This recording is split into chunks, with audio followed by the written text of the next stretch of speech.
What's up, guys? Welcome back to Everyday Money. Listen, we are in a bad spot in the market right now. Pretty much everything that I follow, pretty much everything in the market is down. Just a quick recap of where the markets are since we started the year just 21 days ago.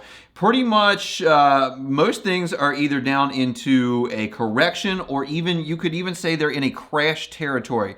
The S&P 500 is down, let's see, just today almost 2%. It is down 8.3% for the year, which is only about 1.7% away from correction territory. The Nasdaq is down 13% for the year, which is solidly in correction territory. Bitcoin is down 25%, which is and it's been on a relatively fast pace. It's over 1% per day down for the year, and that puts it in the range of crash territory. And then Ethereum is down 33.4%, pretty much solidly putting it in a crash type of scenario here, because the dips that we've been seeing with this are super quick, and it doesn't show any signs of rebounding like you would see typically if it's down one week and then up the next. It's been pretty solidly red other than maybe a couple of days. And so what is it that's making pretty much everything in the entire financial world,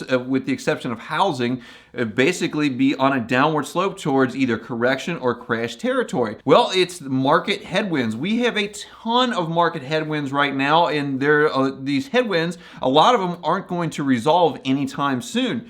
The Omicron variant in COVID-19 kind of drives almost everything bad that's happening in the economy right now. But the Omicron variant is right now the dominant variant. The cases are through the roof. Now, deaths aren't following it through the roof, but they're still high. Hospitalizations are high. There's nursing shortages, healthcare shortages. Things just aren't going well with Omicron, and that is creating uncertainty in the markets, which is going to drive the markets down. Supply chains, again, from the COVID-19 crisis, are still all messed up.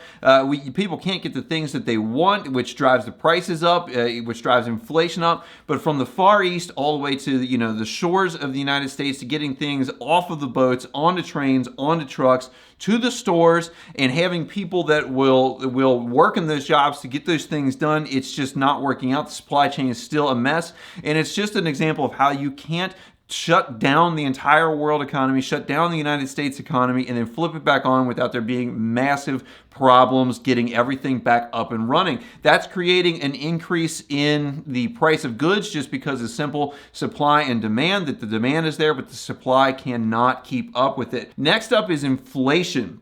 Inflation has been raging at rates that we haven't seen in 40 years. There's this very simple reason why inflation is happening right now, other than the supply chain issues. The government, through the Federal Reserve, through stimulus, through spending, has increased the monetary supply by over 4x in the last year. And if you guys are, into stocks, you're into crypto, you know that if you were to take any stock price, add 4 times the circulating volume of shares, or add 4 times the tokens or coins, what would that do to the price of the commodity that you are in? Obviously, it's going to make it go way down. It's going to be worth way less. The same thing is happening with the dollar right now. Inflation is, through the roof, and that is causing negative effects in the economy. With inflation being through the roof, the Fed is trying to fight that with raising interest rates by tapering back their bond buying program, and probably getting ready to start selling bonds to try to reduce their asset sheet.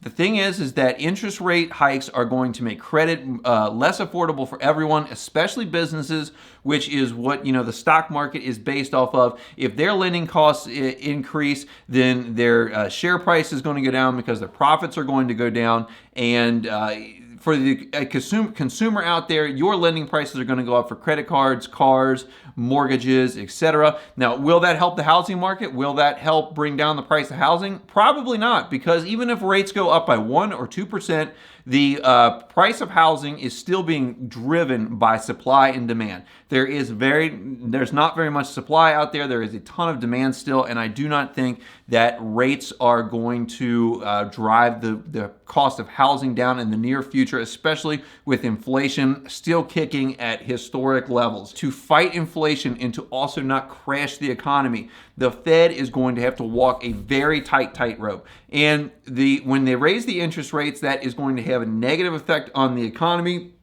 But at the same time, they want to try to keep the economy going so as not to get, unemployment up, to keep growth going so that they can try to grow their way out of this inflationary environment that we have found ourselves in. So I think that there is probably going to be a lot of mixed messaging from the Fed, which is again going to create a lot of uncertainty in the markets about which way interest rates are going, which way bond buying is going, and then we will see how the COVID-19 crisis continues to unfold and continues to affect the United States economy, the world economy, and if they will have to rein in their interest rate hikes in order to try to continue to stimulate the economy, but at the same time that will continue its inflationary pressure to increase inflation from even where it is now. So what are we going to do out here as investors? This is a place where I think is really going to separate the men from the boys.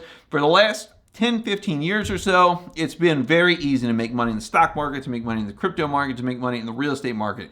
You could pretty much buy whatever you want. You could buy any stock in 2009, 10, 11, 12, 13, 14, 15. You could have bought any piece of real estate in there. You could have bought nearly any cryptocurrency, and you would have made money from then until now, because we've just been in such a low interest rate, super bullish cycle, which may be coming to an end here.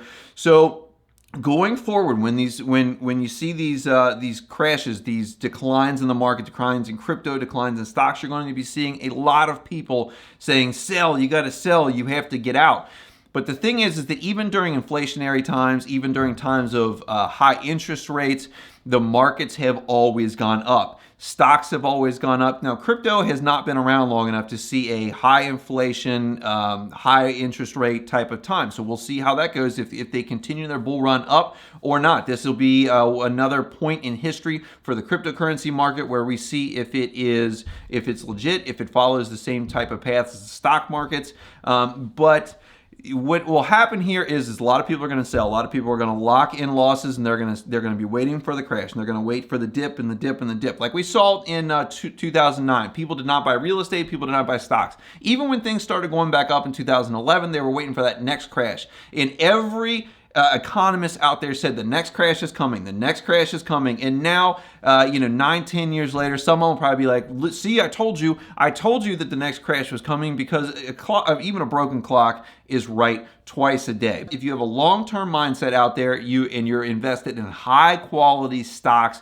we're talking about like blue chip stocks, US total index funds, S&P 500 index funds, things of this nature that are going to be solid investments that you know will be good for the long term. If you're invested, I would think in Bitcoin or Ethereum, or if you are invested in cash flowing real estate in good areas, I think that you're going to be okay as long as you hold them long term. If you guys are worried about losses and you cannot see these losses on your portfolio, and I said to you guys, when things are going up, imagine yourself losing 5, 10, 20, even 30%, so that you're mentally prepared for when we have days and weeks and maybe even years like this, that you guys can continue to invest and not sell and not lock in a loss.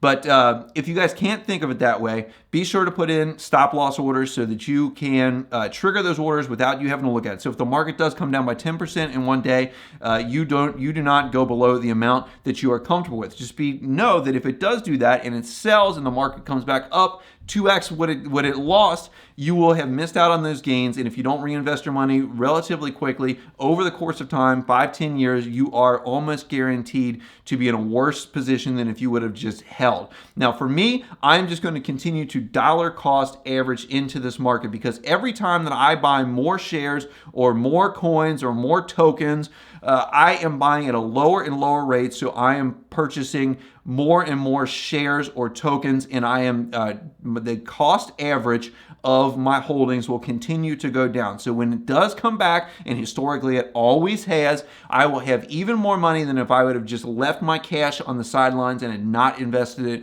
while it was going down. Because a lot of folks think that when they stuff money in while it's going down, they're like, I'm just buying something that's going down in value. But over time, in the United States anyway, stock markets real estate market have always gone up over time, and that's something that I don't think is going to change anytime in the near future. Guys, if you like this video, please give me a big thumbs up. It really helps me out in the YouTube algorithm. If you haven't subscribed yet, subscribe down below, hit the notification bell so you don't miss anything that I put out. I appreciate you guys watching today, and I'll see you in the next one.